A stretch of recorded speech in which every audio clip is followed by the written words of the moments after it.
Donald Trump is once again the world's most powerful person. This was, I believe, the greatest political movement of all time. There's never been anything like this in this country. With his penchant for unpredictability, we can look forward to some serious plot twists over the next few years. And this time around, Trump is promising radical economic reforms that could reshape the economy, not just in the US, but around the globe.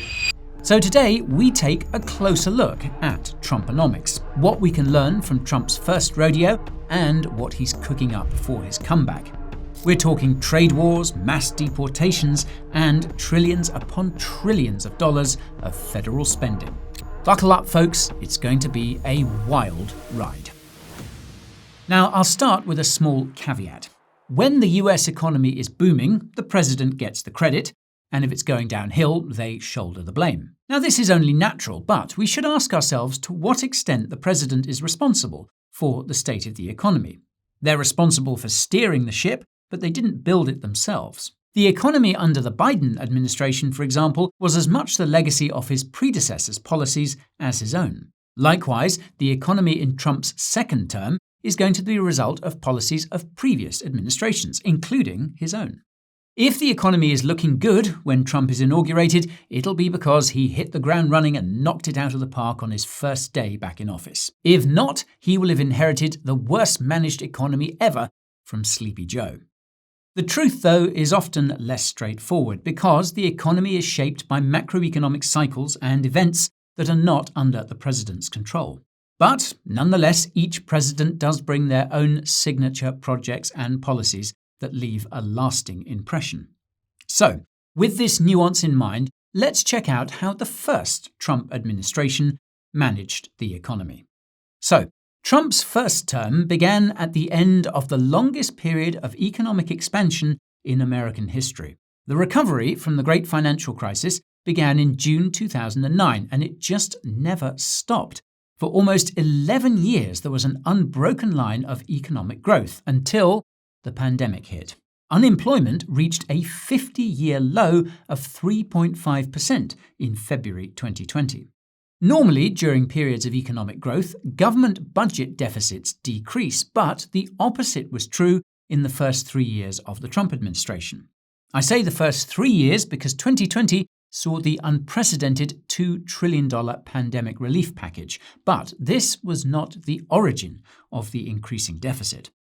Trump's signature Tax Cuts and Jobs Act of 2017 cut corporate tax rates and individual income taxes to stimulate economic growth. This provided short-term economic benefits, but it also significantly reduced federal revenue. The Congressional Budget Office estimated that these cuts would add $1.5 trillion to the national debt over a decade. At the same time, bipartisan budget deals increased spending on defense and domestic programs. This combination of increased spending and reduced revenue contributed to a budget deficit of just shy of $1 trillion in 2019, an unusually high number for a period of low unemployment and high economic growth.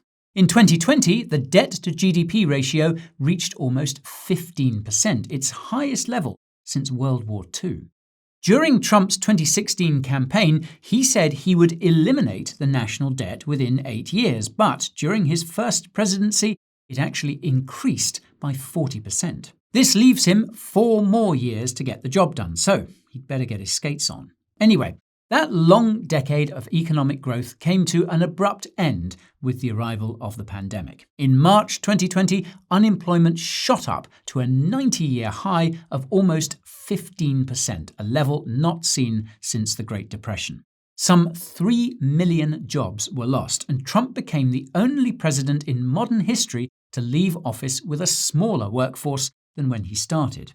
How many of those job losses could be attributed to Trump's own policies, and how many were an unavoidable consequence of the pandemic? Well, it's hard to say precisely, but according to the International Labour Organization, pandemic-era unemployment was exceptionally severe in the US. This was in part because of the flexibility of the US labour market, a structural factor that was not of Trump's own doing. However, whereas other countries implemented employee retention schemes, the US did not, and this was a political decision of the US government. At the end of March, Trump signed into law a $2 trillion pandemic relief package, but this wasn't implemented as quickly as equivalent measures in other countries.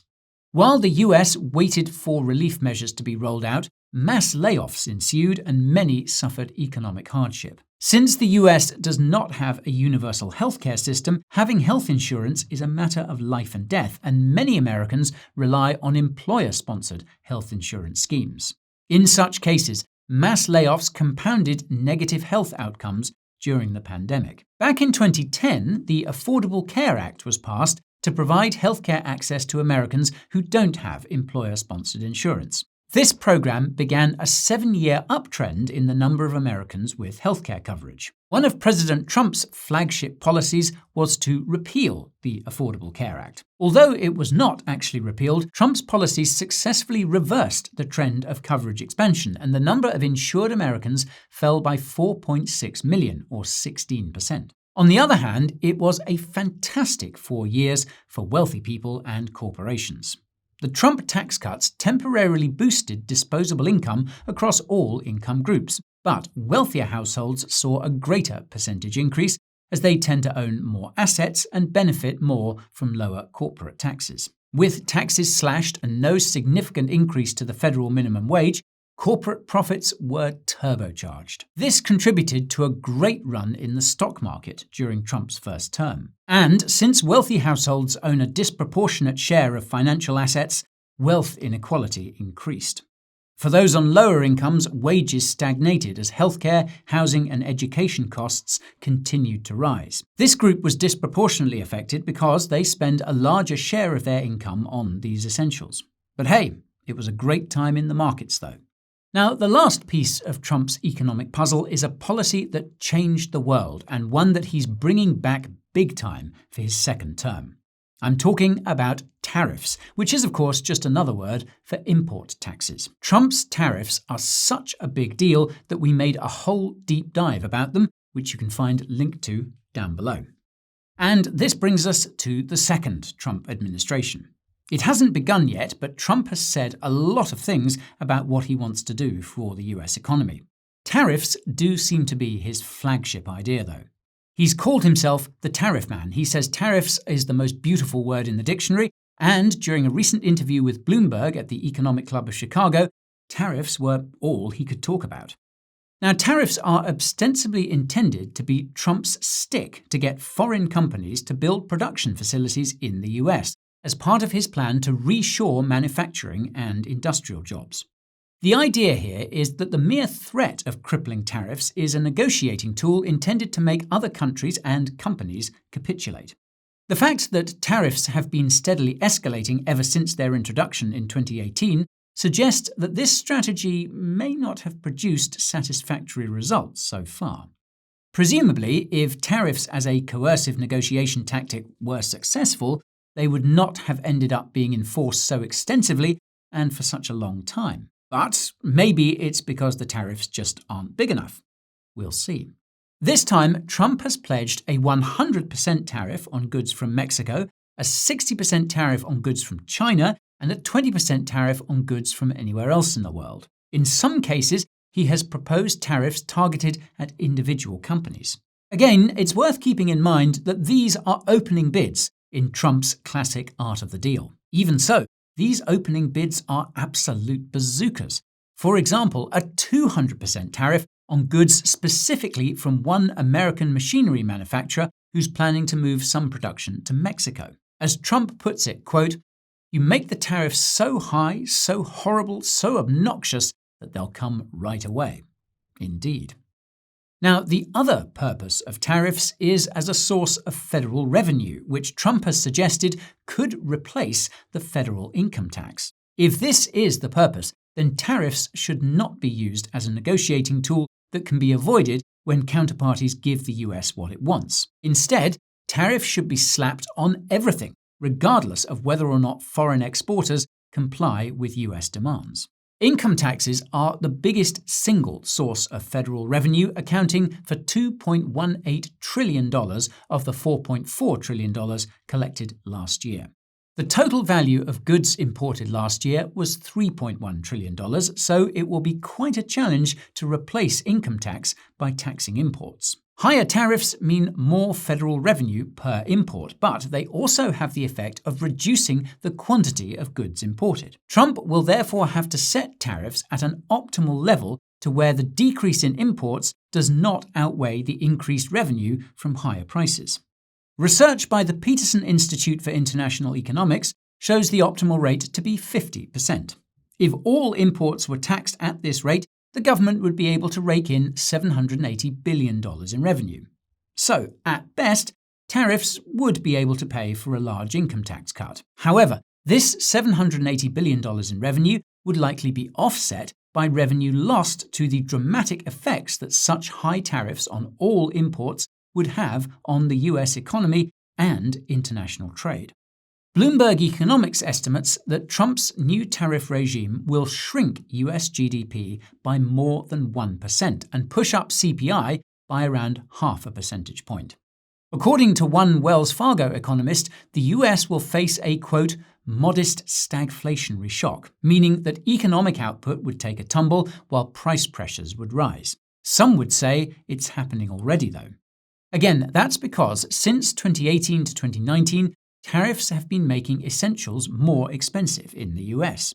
It's a trend that continued under the Biden administration and seemed on the cards regardless of who won the recent election. Now, tariffs may be Trump's highest conviction play of this cycle, but they're not the only thing he has up his sleeve. He's reportedly also set his sights on the levers on offer at the Federal Reserve. According to Trump, running the Fed is, quote, the greatest job in government. You show up to the office once a month and you say, let's flip a coin, and everyone talks about you like you're a god. Since that's the case, Trump reckons that he should have a say in interest rate decisions, quote, because I think I have very good instincts. However, history suggests that central bank independence is associated with lower inflation, while political interference in central bank policy tends to increase it. The caveat is that the Fed has arguably been politicized already.